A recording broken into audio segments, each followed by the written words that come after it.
আসসালামু আলাইকুম ভিউয়ার্স, কেমন আছেন সবাই? আশা করি ভালো আছেন। আসলে আজকে অনেক আনন্দের একটা দিন, অনেক সুখের একটা দিন। আজকে আমি এবং আমার শ্বশুর মিলে দুইজনে যাচ্ছি বাজার করতে এবং বাজার করে চিন্তা করতেছি যে অনেক অনেক বাজার করব আজকে। বাজারের অনেক রকমের ফল ফলাদি এবং বিভিন্ন ধরনের তরকারি, শাকসবজি, মাছ টাছ এগুলো নিয়ে আনবো। তো চললাম দুই শ্বশুর জামাই বাজারে বাইকে করে। মাঠঘাট পেরিয়ে, এটাকে বলে মফস্বল শহর।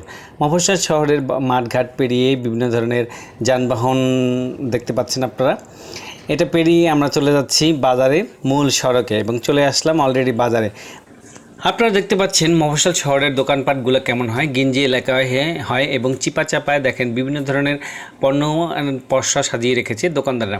যাই হোক, অসংখ্য ভালো লাগতেছে এরকম একটি পরিবেশে এসে বিভিন্ন ধরনের পণ্যদ্রব্য কিনে নিচ্ছি আমরা, এবং আমি এবং আমার শ্বশুরে বিভিন্ন ধরনের নিত্য প্রয়োজনীয় পণ্য ছাড়াও আমাদের কিছু কিছু প্রয়োজন আছে যেগুলো পণ্যদ্রব্যগুলো কিনতে হয়।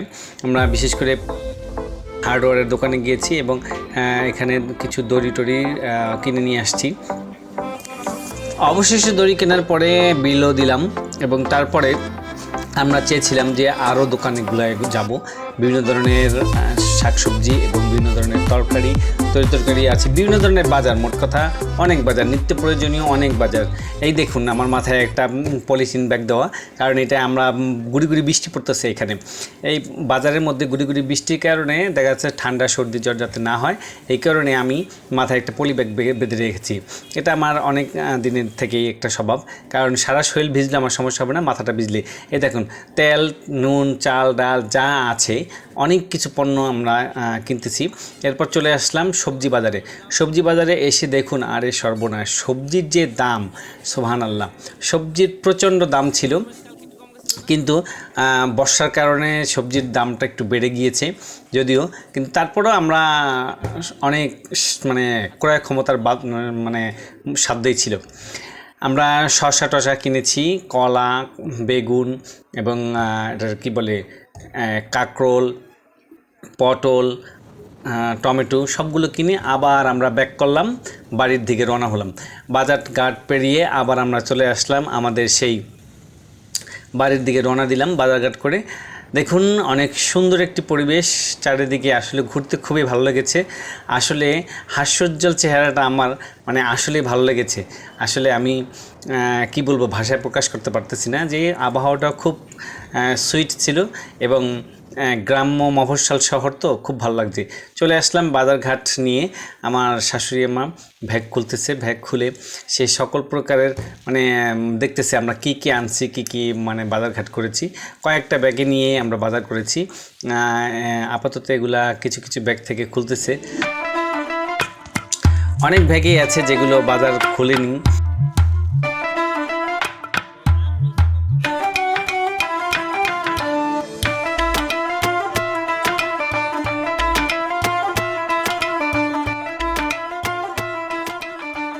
আচ্ছা, যাই হোক, অসংখ্য আম কিনেছি। আমের দিনে আমের দাম সস্তা ছিল, যে কারণে আমগুলো কিনে ফেলেছি। সবাই আম পছন্দ করে। কাঁঠাল, অনেক ফল কিনেছি। যাই হোক, এখন কথা হচ্ছে যে সেটা না, কথা হচ্ছে যে এগুলো আমরা খাবো, এবং খাওয়ার কারণে দেখা যায় আম আরও নিয়ে আসছে, কারণ আমটাই বেশি পছন্দ করে সবাই ঘরের মধ্যে। সবাই আমটা বেশি পছন্দ করার কারণ হচ্ছে অনেকেই আমাদের ঘরের মধ্যে আম কেনেও বেশি, খায়ও বেশি। ফুচকাও কিনছে, দেখেন ফুচকা টুচকা অনেক অনেক কিছু কেনা হয়েছে। হাসি আসতেছে মাঝে মধ্যে যেটাকে কি বলবো, পরিবারের আসলে অনেকের সবাই মিলেমিশে থাকা, মিলেমিশে কোনো কিছু খাওয়া, বাজার করা, ঘাট করা, এটা আসলে বাংলাদেশের একটা ঐতিহ্যের ব্যাপার স্যাপার। এটা আসলে ভাষা প্রকাশ করার মতো না, এটা অনুভূতি দিয়ে বুঝতে হয়। যাই হোক, পরিবারের সবাই মিলে একসাথে থাকা খুব মজার একটা জিনিস। তবে পরিবারের সবচেয়ে ছোট্ট যে জিনিসটা, ছোট্ট একটা বাবু, যে সে আমার হচ্ছে ছোট ভাই, শালা বলতে পারেন, তার জন্য কিছু আনিনি বিধায় সে খুব রাগ করে আছে, সে অভিমান করে আছে, সে আমার কাছে আসবেই না। আসলে পরিবারের ছোট একজন যে থাকে সবসময় তার একটা চাহিদা বাড়তি থাকে, কিন্তু তার বাড়তি চাহিদা যখনই পূর্ণ না হয় তখনই তার মেজাজ হট হয়ে যায়। এই দেখেন হট মেজাজের কারণে এখন তাকে ধরাই যায় না, মনে হচ্ছে আগুনের মতন জ্বলছে। যাই হোক, তারপরে আমি অনেকটা সান্ত্বনা দিয়ে কাছে আনলাম, কাছে এনে তাকে আশ্বাস দিলাম যে তার জন্য আরও ভালো কিছু করব, আর যাতে রাগ না দেখায়। খুব মজা লাগতেছে আসলে, বিশেষ করে ছোট বাবুদেরকে তো সবাই ভালোবাসে। আচ্ছা যাই হোক, এখন ভালোবাসার মাঝেও অনেক সময় শাসন বারণ থাকতে হয়। আসলে আমাদের বাড়িতেও অনেক আম, আমার শ্বশুর বাড়িতেও অনেক আম হয়েছে।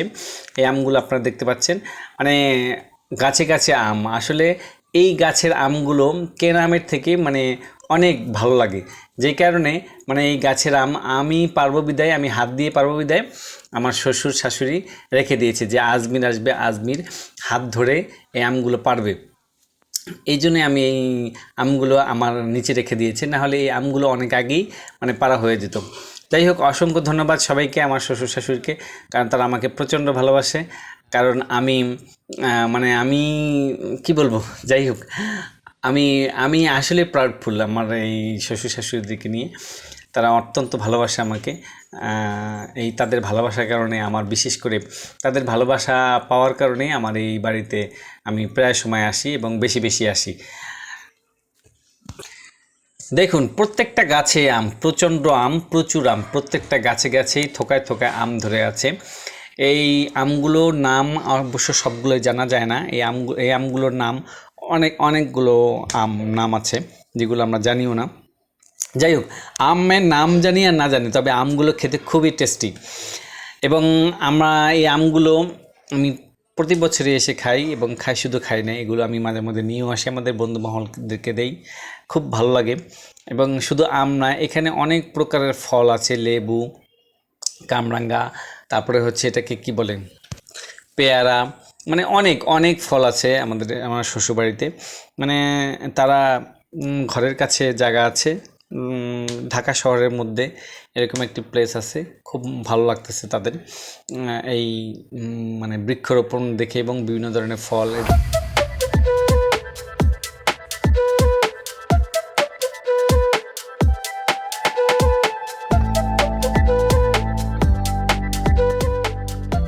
দেখেন কামরাঙ্গা আছে, প্রচুর কামরাঙ্গা। এই কামরাঙ্গা দেখা যাচ্ছে যে অনেকে খায়ও না, হ্যাঁ, কিন্তু আমি খাই। আমি গেলে কামরাঙ্গা তারা বানায়, অনেক মজা করে বানায়, টেস্ট করে বানায়।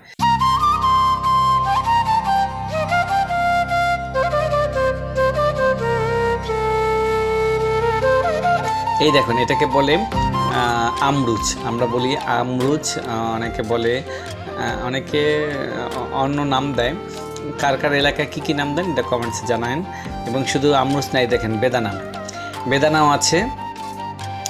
অসংখ্য ফলের মানে সমারোহ আমার শ্বশুরবাড়িতে, খুবই ভালো লাগে। আসলে এই গাছগুলো আমার ছোটোবেলা থেকেই গাছের প্রতি খুব একটা ভালোবাসা ছিল।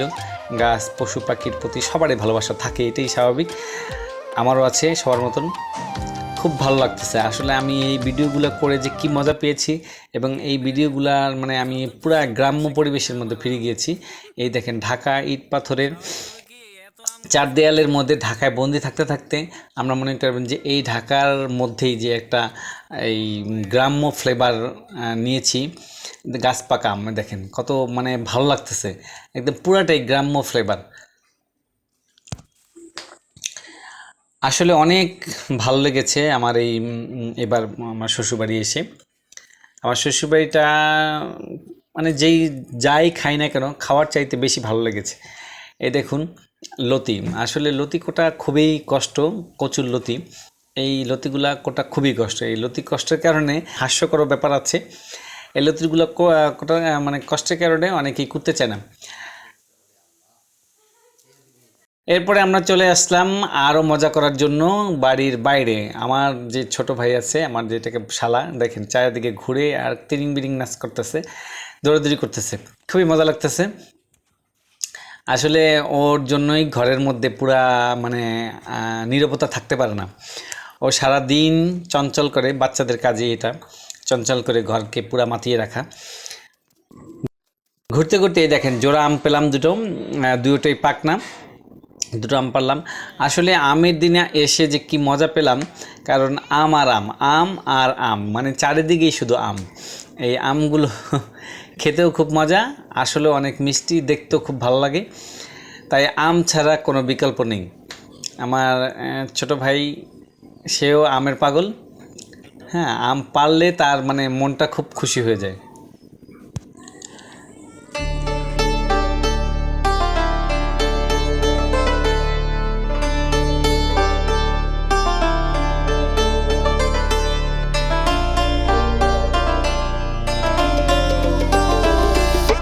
আসলে অসংখ্য ভালো লাগতেছে, বিশেষ করে এই যে এই মুরগিগুলো মানে আমার শাশুড়ি খুব আদর করে পালতো।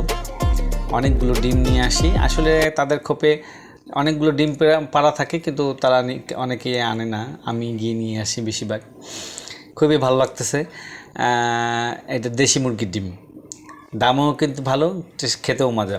যাক, অসংখ্য ধন্যবাদ সবাইকে আমার এই ভিডিও দেখার জন্য। আসলে আমি অনেক মানে ভালো লাগার একটা ভিডিও করলাম, আমার নিজের ভালো লাগছে, আশা করি আপনাদেরও ভালো লাগবে। তো সবাইকে ধন্যবাদ, এবং সবাই আমার জন্য দোয়া করবেন, এবং আমার চ্যানেলটি যদি পারেন সবাই সাবস্ক্রাইব করে রাখবেন, এবং আমার একই নামে ফেসবুক পেজ আছে, সবাই ফলো করে রাখবেন। ধন্যবাদ সবাই।